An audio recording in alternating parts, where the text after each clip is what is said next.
que Deus me entregou nesta noite. E o tema desta mensagem, pelo versículo que nós lemos, eu só poderia colocar um tema: a justiça de Deus. Quando nós falamos da justiça de Deus, né, olhando para o versículo, porque o salário do pecado é a morte. Então, nós todos estávamos condenados à morte, estávamos mortos em nossos delitos. Se o versículo parasse aqui, se ele se encerrasse, um ponto final aqui, mas louvado seja Deus que ele não parou ali, e ali tem uma vírgula que diz que, mas o dom gratuito de Deus é a vida eterna, por Cristo Jesus nosso Senhor. Então eu quero que você imagine o seguinte, e eu quero que você entenda muito bem o que eu vou estar colocando aqui nesta manhã, porque é algo que nós olhamos e muitas vezes dá um nó na nossa cabeça: se Deus é amor, se Deus é justiça, se Deus é isso. Então eu quero colocar aqui como uma ilustração para que você possa entender primeiro, e eu quero que você imagine a seguinte situação. Eu quero que você pense, imagine que Deus nos livre que isto aconteça conosco, mas imagine essa situação. Qual a situação, pastor? A minha, a sua, a nossa? Vamos dizer assim, a minha, né? Para não ficar tão pesado, talvez para você que está ouvindo, para você que está acompanhando. Imagine a sua família, como muitos outros nós temos visto aí pelos jornais. A sua família foi torturada, foi morta por bandidos, por assassinos. Só que no decorrer do tempo, o assassino ele vai preso. E ele é conduzido a um julgamento. Ele é detido, as leis são aplicadas, ele vai para um sistema prisional. Mas no decorrer do tempo do sistema prisional, ele é levado perante o juiz, ele é levado ali diante do juiz para o seu julgamento do seu delito, para o julgamento dos seus atos. E o juiz, ele decide soltar esse assassino sem qualquer punição. Ele solta o bandido sem qualquer punição. Esse juiz, quero que você pense, esse juiz, ele é muito bondoso, ele é misericordioso. O que nós falaríamos acerca desse juiz? O que eu diria acerca desse juiz que toma esta atitude com este assassino? Com certeza nós diríamos assim: esse juiz está louco. Esse juiz, ele perdeu completamente a razão. Ele está agindo com injustiça, ele é injusto. Esse homem exterminou a minha família, eu estou lá acompanhando, eu estou ali acompanhando o julgamento, e o bandido, o assassino, sai livre. Não pode ser. Esse assassino, ele merecia ser castigado,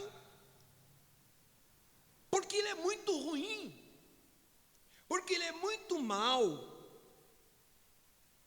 O juiz, ele foi bondoso, ele foi amoroso, mas foi injusto. Não, o juiz, ele agiu com bondade, o juiz foi amoroso com o assassino, mas ele foi injusto. Então, do mesmo modo, querido, olhando para esta mensagem, como Deus pode ser justo e ao mesmo tempo justificar o ímpio? Justificar quer dizer tornar justo. Deus, ele perdoa o meu pecado, ele perdoa o nosso pecado e nos torna justo. E quando ele nos perdoa, todos entendem que ele é um Deus de amor. Esse Deus, ele é amor.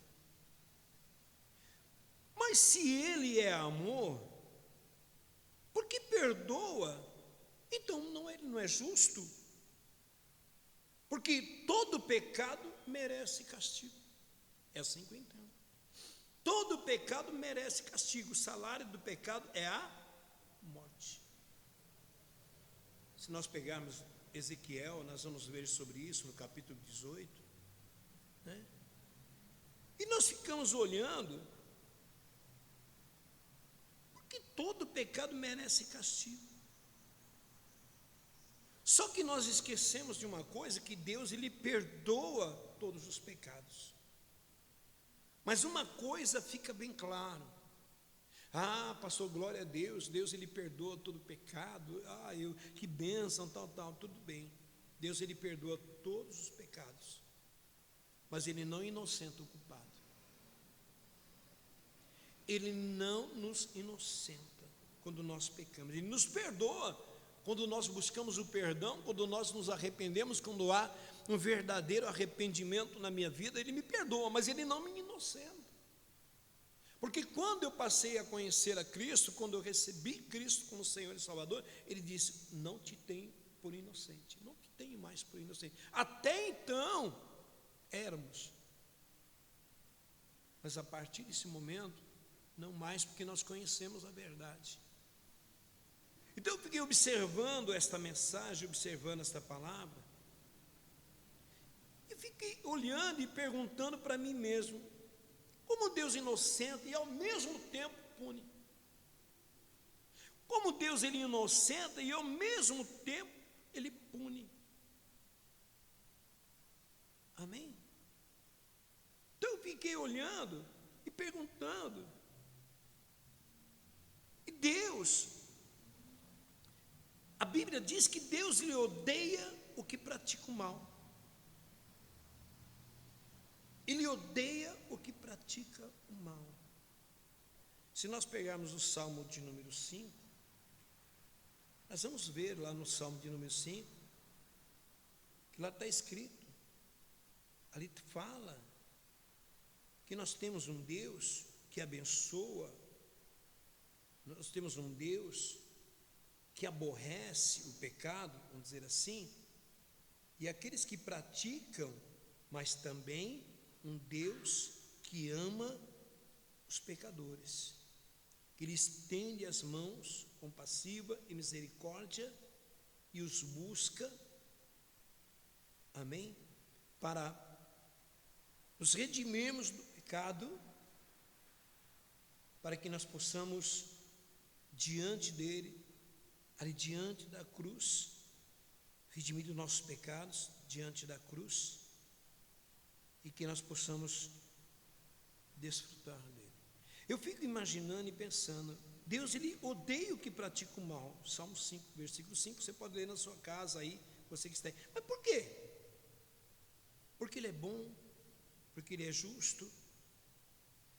Se nós vermos no noticiário, se nós lermos o noticiário, se nós acompanharmos os noticiários, e lá no noticiário vai dizer que uma criança, esta criança é o que nós temos visto muito, nós temos acompanhado e temos visto muito desses fatos acontecer. A criança ela foi violentada pelo seu próprio pai, violentada pela família, violentada por alguém próximo, e essa criança depois ela é morta. Nós sentimos uma revolta contra isso, nós ficamos revoltados contra isso. Nós não condenamos o indivíduo pela tal maldade, nós não queremos que a justiça seja feita. Muitas vezes nós pecamos, muitas vezes nós saímos do Espírito e nós ali, diante da situação, nós ficamos revoltados com essa situação, nós ficamos revoltados com a maldade daquela pessoa, com aquele ato que foi cometido. Nós condenamos ele à morte, nós condenamos pela tal maldade, nós mesmos declaramos: tomara que o juiz nunca mais solte esse cara, tomara que ele pague. É assim que nós falamos, é assim que nós agimos, infelizmente. Mas como Deus, ele é amor, ele trabalha naqueles que são salvos da sua ira, por causa do seu amor. Ele segura a sua ira justa para dar tempo para que o pecador ele venha se arrepender, não somente reconhecer que errou, não somente reconhecer que pecou, não somente reconhecer que fez o mal, que praticou o mal, mas para que o pecador venha se arrepender, ele tenha tempo de se arrepender e receber o perdão de Deus, receber o perdão do Senhor. Nós estamos hoje para participarmos do corpo e do sangue do Senhor. Mas aí talvez você diga, ou alguém possa dizer: porque eu erro, porque eu falho, porque eu pratiquei o mal, porque eu fiz o mal. Talvez até alguma outra pessoa, ela não me absolva, ela não me perdoe, ou até mesmo ela até diga: não, ele merece ser castigado, Deus vai fazer justiça. Deus é justo, Deus, ele é justo. Deus não é somente bom, como muitos dizem, Deus é amor. Deus não é somente amor, ele é amor, mas ele é justiça. Então nós ficamos olhando e perguntando diante da situação: onde está a justiça nesse caso? Então o amado fica olhando e buscando à noite, meditando, e ele diz que Deus, ele escolheu derramar toda a sua ira, não sobre mim, mas sobre seu filho Jesus. Deus, ele escolheu derramar toda a sua ira sobre Jesus, ao invés de derramar sobre nós,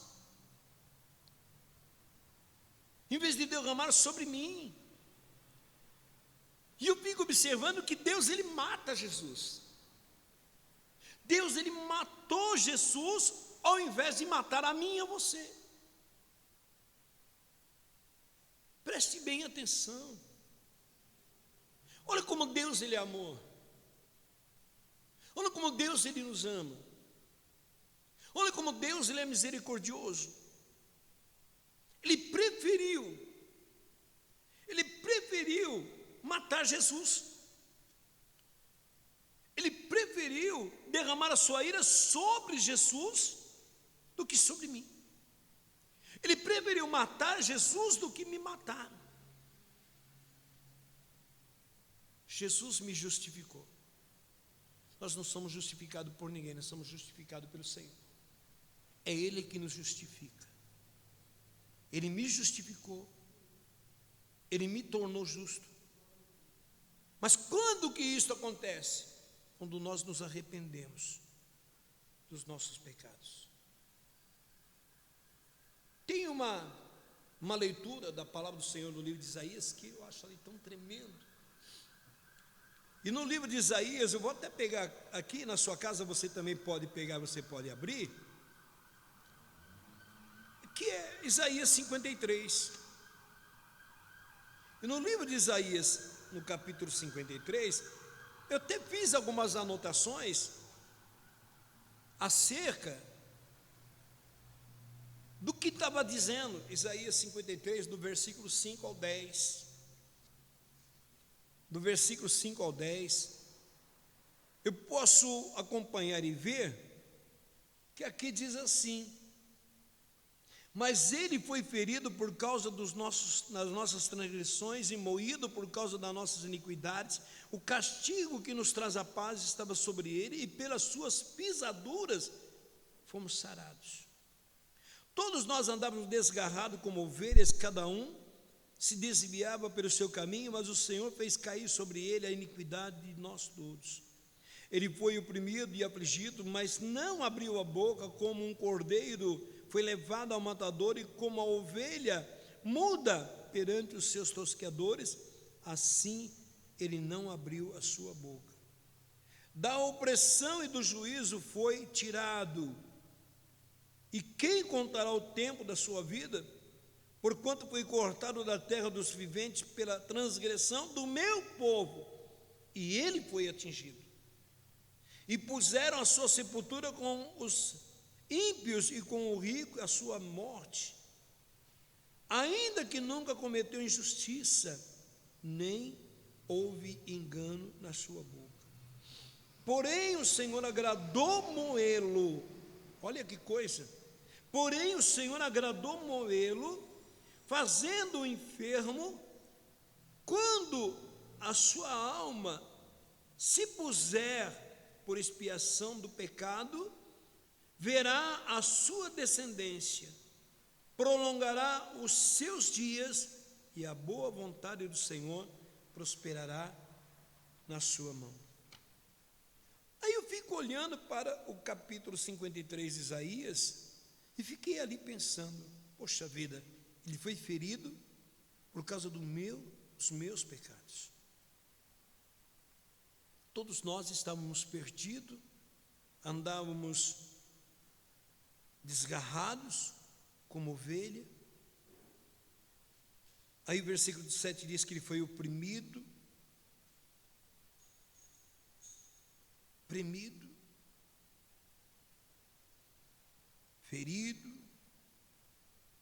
Ali ele vai levado como um cordeiro ao matadouro, não reclama, não abre a boca. Eu fico observando que o versículo 10 se torna claro que Deus, ele se agradou, o Senhor, ele se agradou, olha só, porque o Senhor agradou moê-lo. Eu fico observando que pouquinho antes de Jesus ele ser preso, Jesus ele ficou muito angustiado. Nós conhecemos a passagem, que ali no Getsemane, ele ficou muito angustiado, ao ponto de transpirar, ao ponto de suar sangue. Mas uma coisa que me chama a atenção, que tudo isso que Jesus ele passou ali no Getsemane, um pouco antes de ser preso, não foi por medo, não foi por medo do sofrimento que os homens iriam lhe causar, não era por causa disso, mas sim porque a ira justa de Deus cairia sobre ele. A ira pelos pecados de toda a humanidade, de todos nós. A ira de Deus que iria cair sobre ele. Jesus, ele fica angustiado, Jesus, ele transpira ali sangue, ele sua sangue. Mas não porque ele tivesse com medo dos soldados, não porque ele tivesse com medo da traição de Judas, não porque ele tivesse com medo do que iriam lhe fazer. Ele sabia o que ele ia passar, mas não era isso que lhe causava medo, porque ele estava cumprindo e estava fazendo a vontade do Pai, mas porque a ira de Deus estava sobre ele. Talvez até na falta de conhecimento no começo, talvez até eu mesmo possa ter cometido este erro de dizer que Jesus pagou para o diabo. Amado, Jesus, ele não pagou para que o diabo me libertasse. Já pensou se Jesus chegava e disse: eu vou te pagar tanto para você libertar fulano, vou te pagar tanto para você libertar. Não, Jesus não pagou para o diabo para que ele nos libertasse. Jesus pagou para Deus. Jesus pagou para o Senhor. O sacrifício vivo, o sacrifício de Jesus satisfez a exigência de justiça de Deus. Olha que coisa tremenda. Não adianta nós só nos lembrarmos que Cristo ele morreu, que Cristo ele foi crucificado, que Cristo ele sofreu ali. Não, eu preciso entender que Jesus estava pagando para Deus. Estava pagando para Deus. E o sacrifício de Jesus, o sacrifício que ele fez em meu lugar, satisfez as exigências da justiça de Deus. E é por causa disso que nós somos perdoados. É por causa disso que eu e você recebemos o perdão de Deus. E é por isso que nós podemos conhecer o amor de Deus por nós. Será que Deus me ama?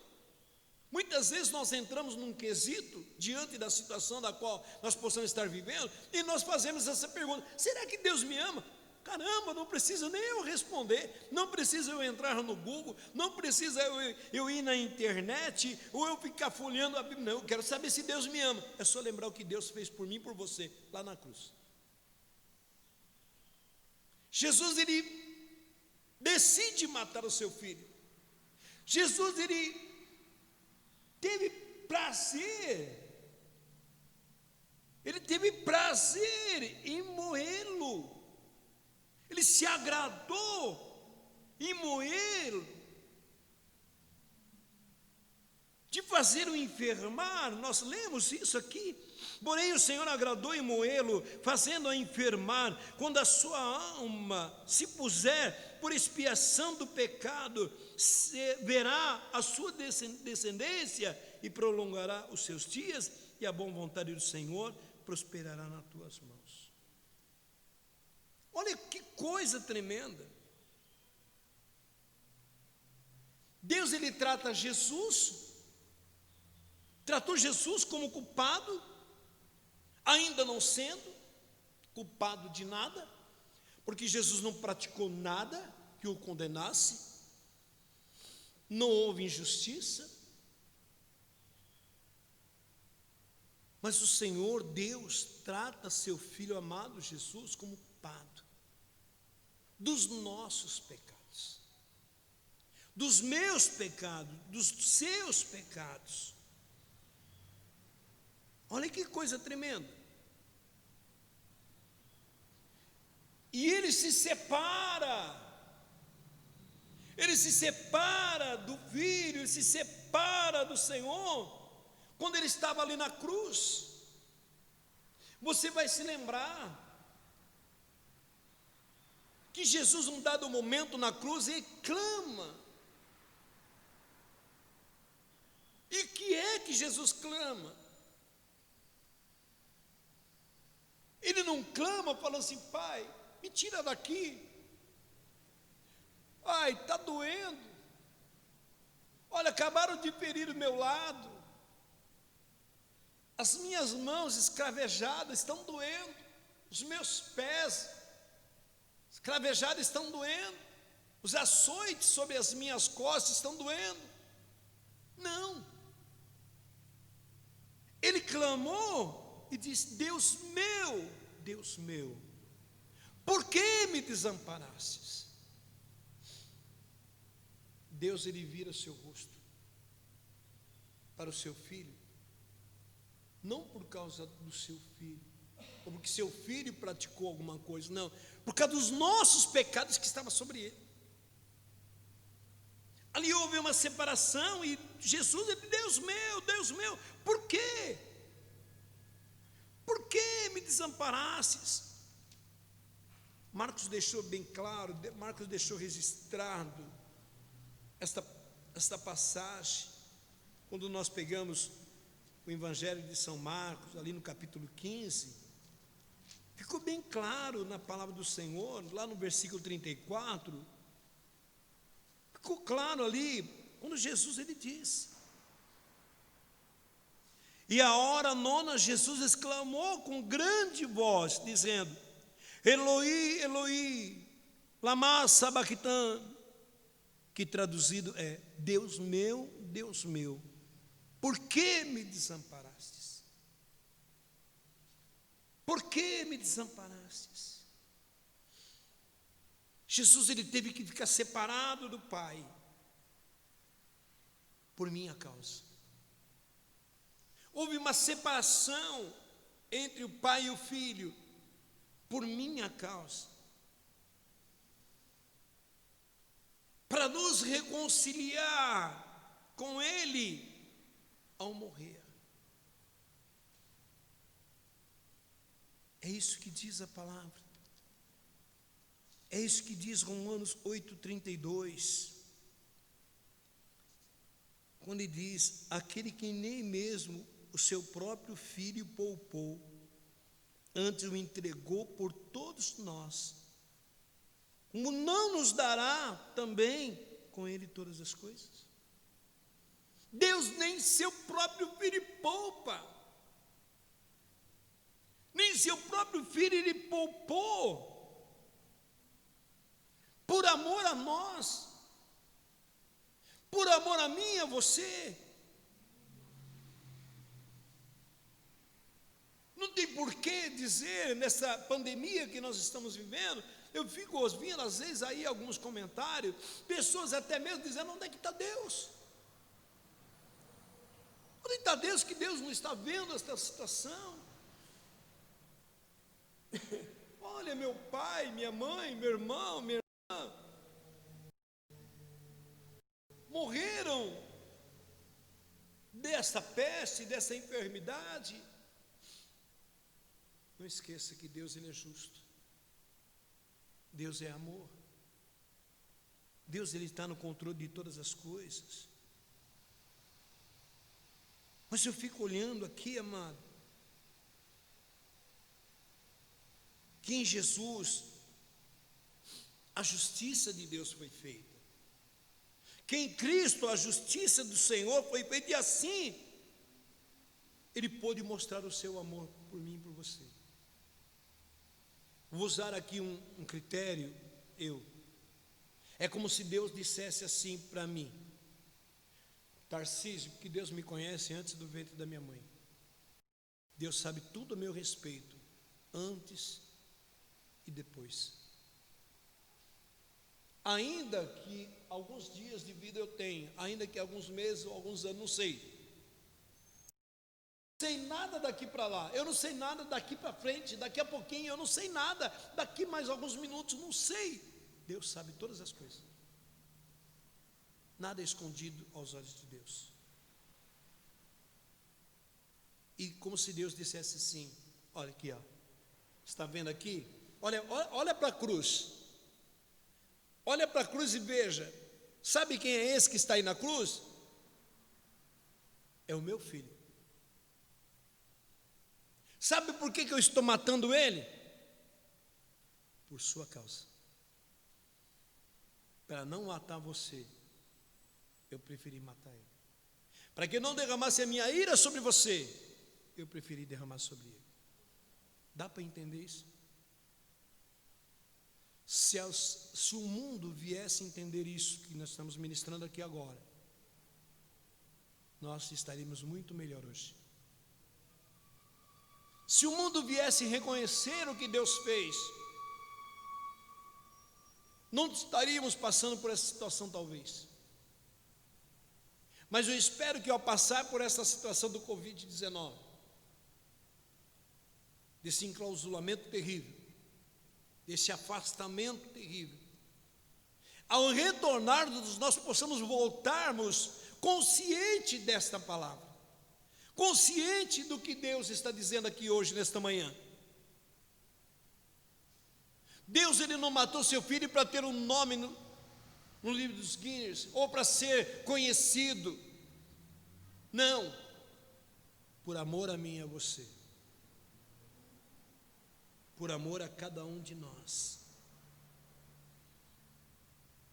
É tão tremendo. Versículo 8 de Romanos 5 diz: mas Deus prova o seu amor para conosco, em que Cristo morreu por nós. Cristo morreu por nós, quando nós ainda éramos pecadores. Cristo não morreu por ele. Cristo não morreu porque ele cometeu alguma coisa. Cristo não morreu para poder provar que ele era o Filho de Deus. Não, ele morreu por nós. morreu por mim e por você, deu a vida por mim e por você. Você está entendendo, querido? Então Deus, Ele mostrou a sua justiça, trazendo a morte, mas mostrou seu amor no fato de que não fomos nós que morremos. Foi seu filho. Maomé, qualquer outro que morreram aí, nenhum deles morreu por nós.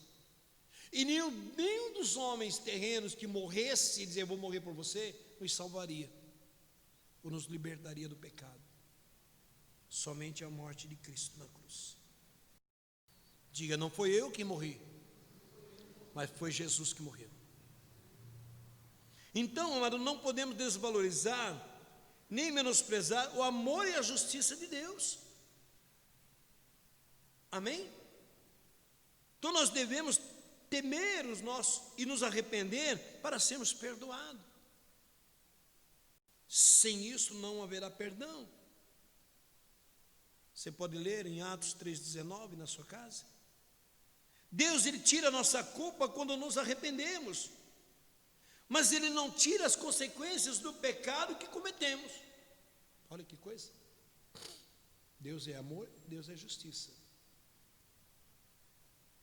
Deus, olha que coisa, vou repetir isso. Deus, Ele tira a nossa culpa quando nos arrependemos, mas Ele não tira as consequências do pecado que cometemos. Nós não vamos sofrer o mal que Deus impõe sobre nós, mas nós sofremos o mal que fizemos, que praticamos. Amém? Glória a Deus, aleluia. Eu reconheci o meu pecado, eu reconheci meu erro, eu me arrependi, eu recebi o perdão de Deus, mas as consequências dos nossos atos virão. Amém? É a maneira de nós sermos corrigidos por Deus. É a maneira de nós sermos corrigidos pelo Senhor.